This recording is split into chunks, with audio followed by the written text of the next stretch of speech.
Tornadoes coming, so they say. Get ready to run into the house. Comes the rain.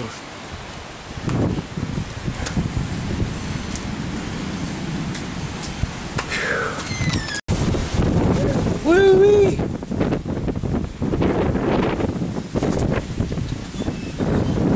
Bam! I don't know if the rain's picking up or not. Yeah, there it is.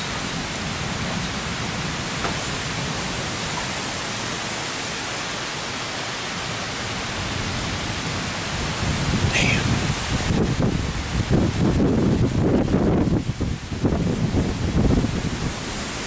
Oh, shit. Here it comes.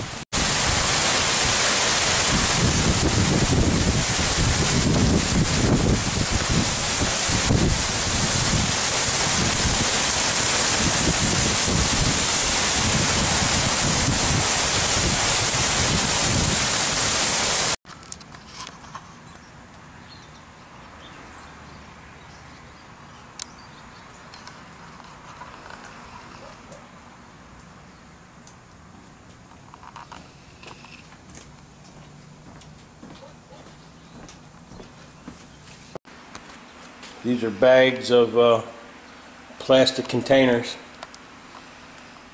As you can see, they've accumulated to a big pile. I haven't worked for almost a month. No fiberglass at all. Tomorrow, I'm going to try to come out here and gel coat a little bit. See if I can handle it. And we'll have a new fiberglass video. Won't that be nice? If it's raining, I won't. But happy 4th of July to everyone. I hope you have a nice weekend. And I hope the same for myself. I'm out in the garage. This is for Greg Porter. I'm out in the garage and have full bars. As soon as I walk to those steps, about halfway up, I have no signal. I have two more months on this stupid cricket playing thing. I have an Annapolis, Maryland phone number, and I'm in southeast Pennsylvania now, so that's the way it goes. I hate to lose my phone number just so I have signal here. I'm going to try to change companies and keep the phone number and have signal. Whew.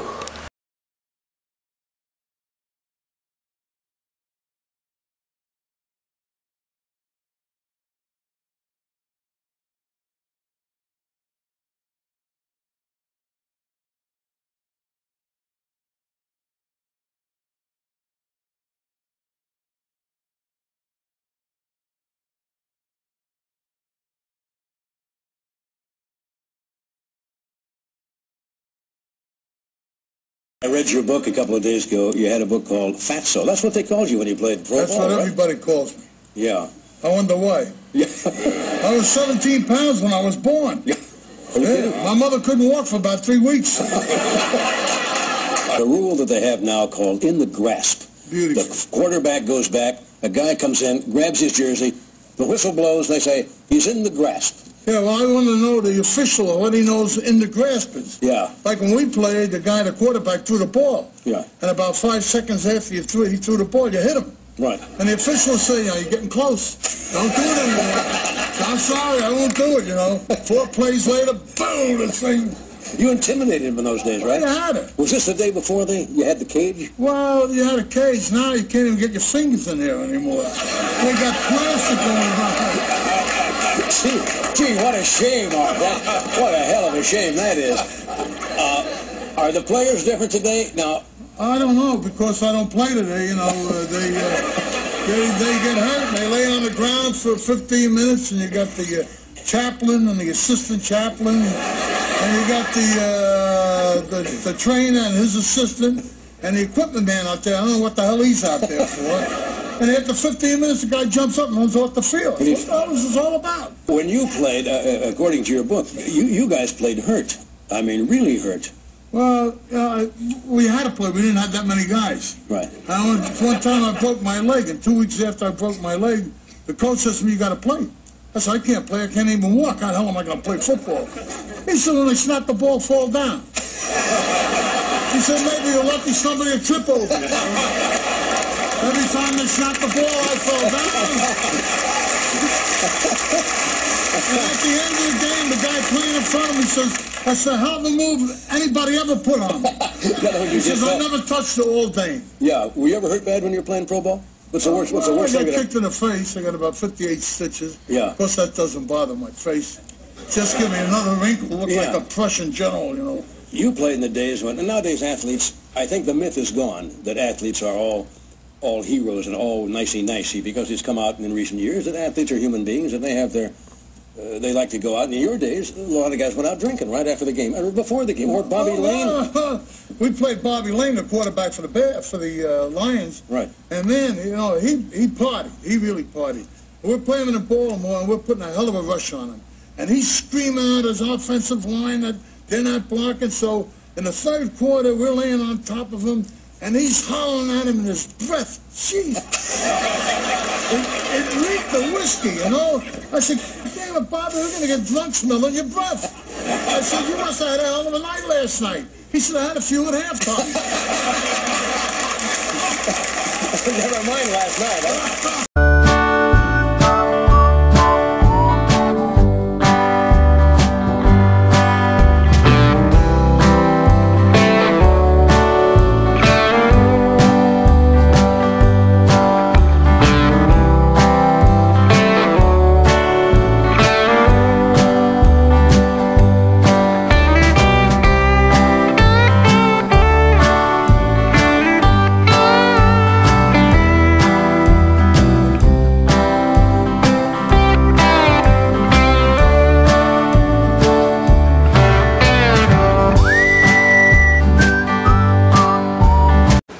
Whoops. I forgot to turn the camera on. I had a little bit of a mishap. But at least I'm out here doing something. First time I laid up or gel coated anything in a month. Came out alright. It's a lot sloppier than I would have liked it to have been. But it came out okay. I like that. Oh well. Well, I'm going to lay up a little fiberglass. I have to take my medicine first. Get ready to do 4 or 5 scoop layups. But I have to take the medicine for this.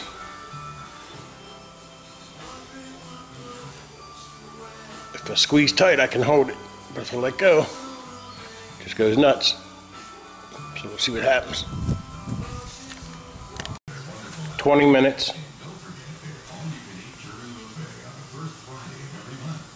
Not bad for 20 minutes. It's about an hour and 10 minutes later.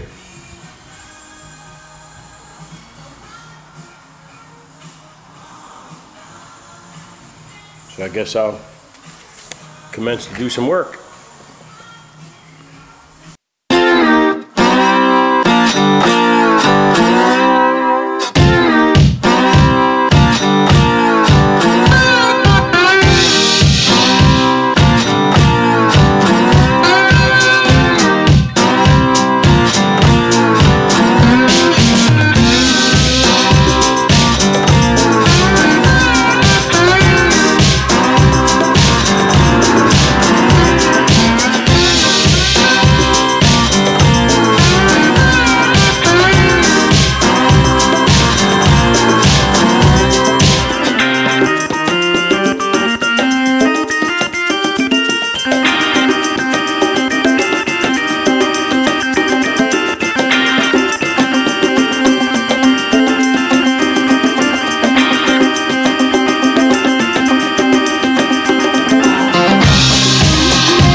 Tell me the story, and is this true, Art? You're in the service, and it has something to do with a case of stolen food, a case of stolen canned food. Yeah, I stole a case of Spam.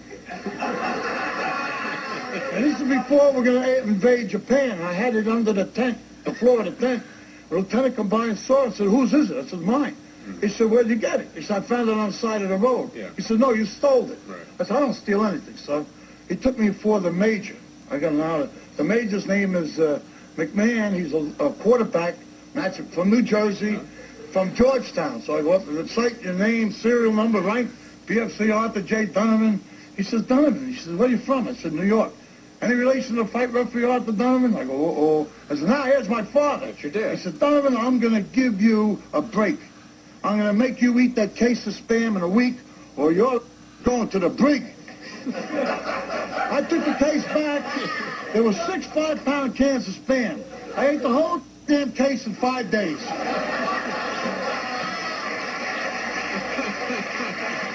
They gave me a knife and a fork. And you really think that was better than going to the brig, Art? Oh, yeah, I like Spam. Oh, okay. All right.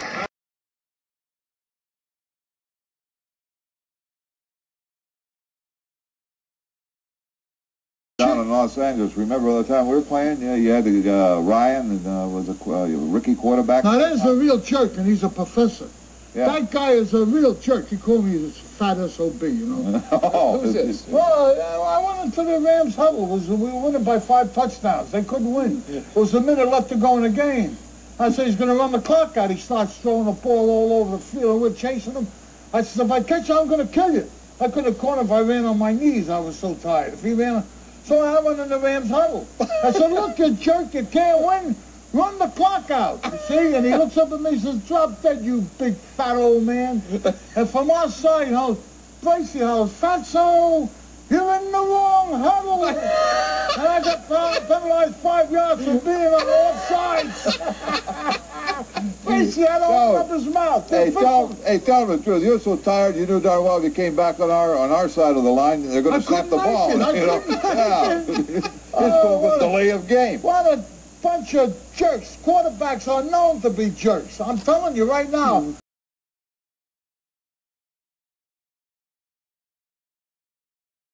I'm going to stop in and see a friend of mine real quick. A friend of mine that was my rehabilitation motivator when I first got out of my body cast. I was kind of hard-headed, pissed off at the world, and I wasn't doing my rehabilitation. You know, I'd go and I wouldn't do what they told me to do. So they said, "We're going to give you a motivation partner," and they brought this guy, and he's standing on the treadmill next to me. He starts running.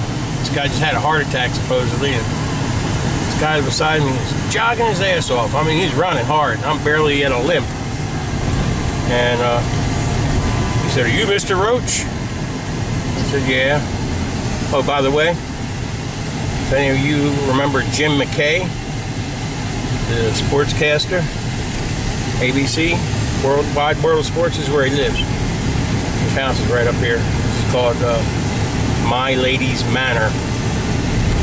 Anyway, when he said my name, I recognized the voice.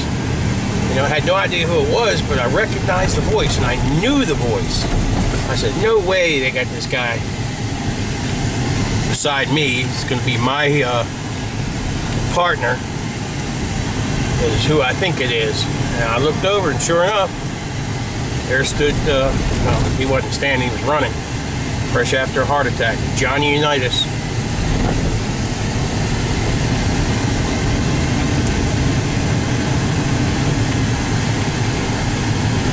And it's because of him, I started fiberglassing again. And I'm walking again.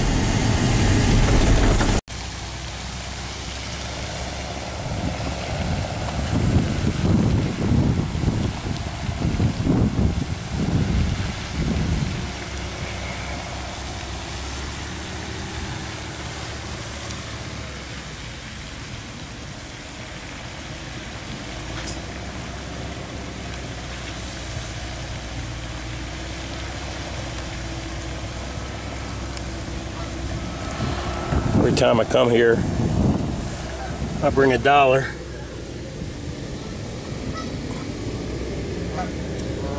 And it looks like nobody stole $1 this time.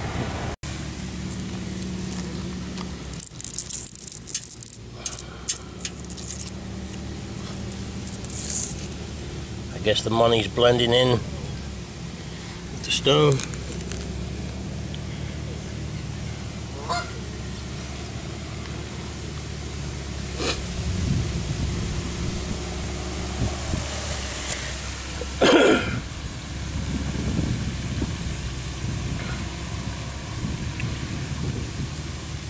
He's the reason I kept fiberglassing.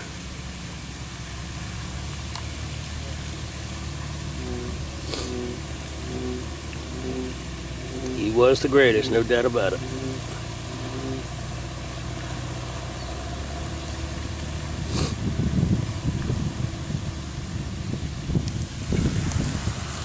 Let's go over and see Art real quick.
There's next year's Thanksgiving dinner.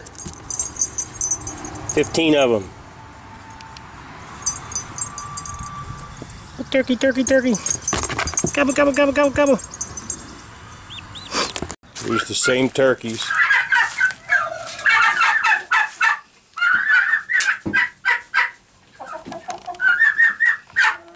The same turkeys as those little peeps I just showed you.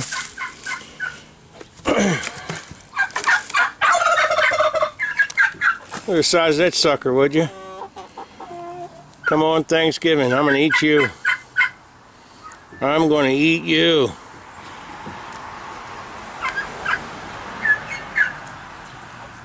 I'd like to paint my car that color. Oh, shit.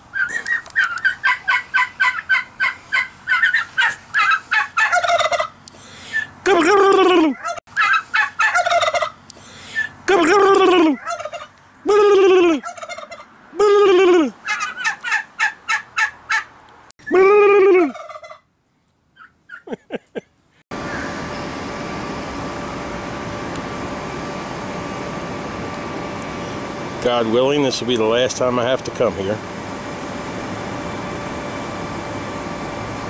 We'll find out. I sold the hot rod chassis I have. I have it on my trailer, ready to go. I got to meet the guy in Chambersburg, Pennsylvania. He's coming from Western Ohio.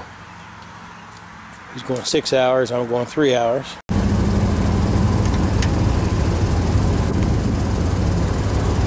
Well, I sold the chassis.